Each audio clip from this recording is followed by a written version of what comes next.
Has addiction taken a toll on your family? Are you feeling helpless as you watch a loved one struggle? Does it seem like there is nobody to talk to? You don't have to do it alone. Our doors are always open. Family Night at the McShin Foundation.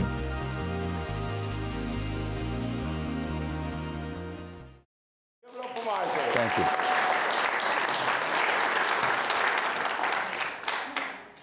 Good evening, everybody. I'm Mike Edwards. You know, when I talk to people, I often share them a story about my recovery and what it actually felt like. And it's kind of very challenging, it's all because I always share this story when this land, the United States, and the ships came over here, what happens normally is they pack up everything on that ship. They leave nothing at home.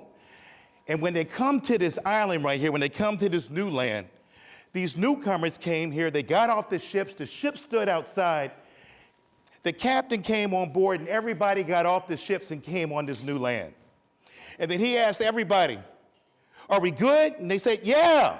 And he said, "Are we good?" They said, "Yeah." "Are you guys ready to stay?" They said, "Yeah." And then they also talked about, "Are you ready to stay for good? Everybody good?" They said, "Yeah." And the captain said, "Burn the ships."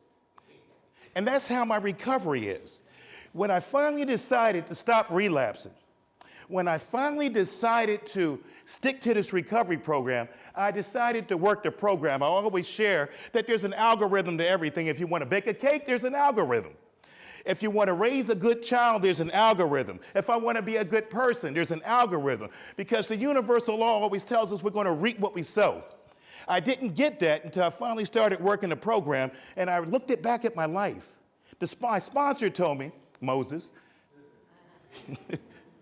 he told me, he shared with me something very important. He says, every action has a reaction.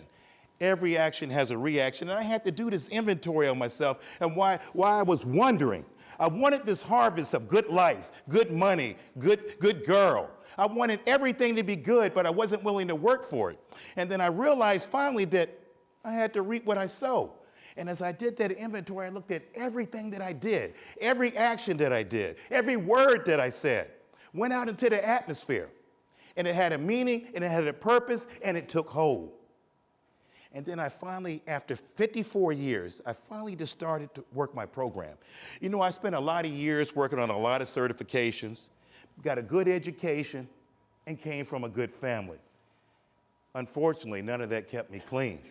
I was an educated crackhead.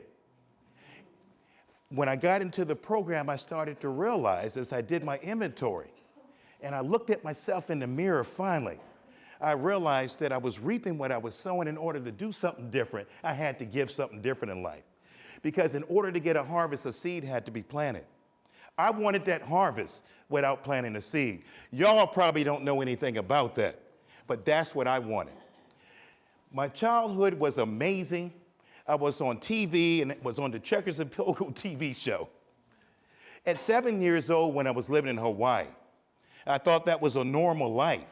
You know, we had this magical act. It was called the Magical Trio. And as I continued to get involved, I wanted to get certifications, went to college and got the QMHP, the CSAC certification education in college, the CPR.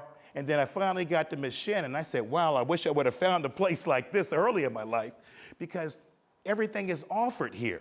You see, I never took advantage of those things. I never took advantage of the opportunities. I would start and I would stop. I would start and I would stop. But the hit was the program and working the program and understanding that the path that I took was the disease of addiction. Some of us might go to church. I did try the church process too. I wanted the pastor to lay hands on me, knock me on the floor, and tell me that my disease was healed. I did fall on the floor. I did get knocked down, but I still continued to do what I did, and I got what I got. That didn't work out too well. And multiple times I wanted to do something really amazing. Try the recovery program, show up to NA, don't work on nothing, and tell everybody, my parents, my mom, my dad, my brother, I'm in the NA program. And I'm hoping that everybody was going to receive me.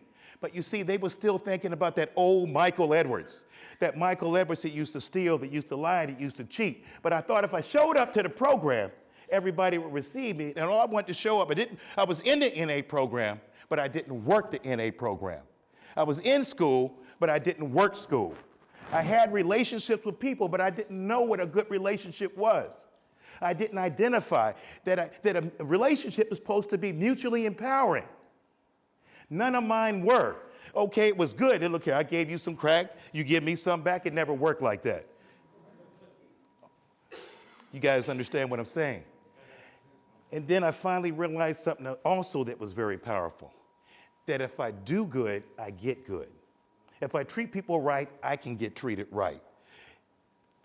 And I know that finally today, at 60 years old, I got something extremely valuable.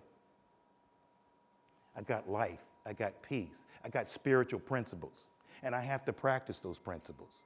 I never want to be in a relationship that's not mutually empowering today. I got to do an assessment on the people that are in my network and around me. I got to do an assessment on the programs that are around me. When I came to the McShin Foundation, I had to do an assessment too. I never did get to live in the program.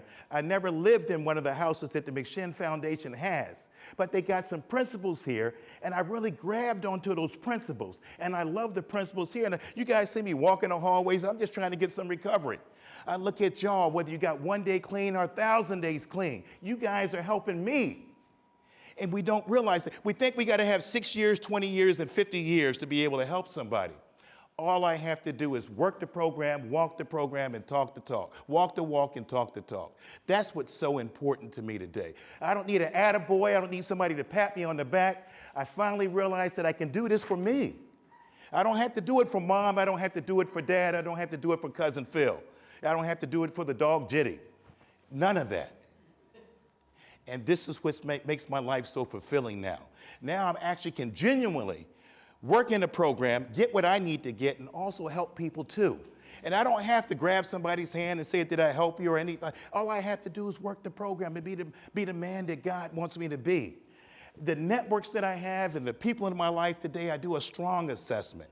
It's very important to me because I don't want parasites in my network. They can be on the outer skirts and they can sit in the bleachers and they can watch the football game, but they can't sit on the bench with me. I value my recovery so much and so well. That's what I have to do in order to make life good for me. You know, in closing, if I had to tell myself, and being at this care talk right here, I would say this, and this gives me a lot of value. You know, today I'm single. I used to be married, got 8 children by 4 women. That was the result of my lifestyle and my life. You follow me? And the girls used to tell me that I was a sperm donor. I didn't quite get that at first, but I got it now. You know, having a child and raising a child, being a father versus a dad, I've learned how to do that. It took me 54 years to learn how to be a father and a dad. And I used to be mad at my parents. Many of y'all might be mad at your parents, but when it's all said and done, they gave me the principles that I needed to live by. The McShin Foundation gives you the principles that you need to live by. But when you leave this organization right here, you got everything that you need. Don't blame the McShin Foundation, don't blame mom and dad, and I can't do that either. Please don't blame them if you fail, because you got everything you need and we're responsible for our life.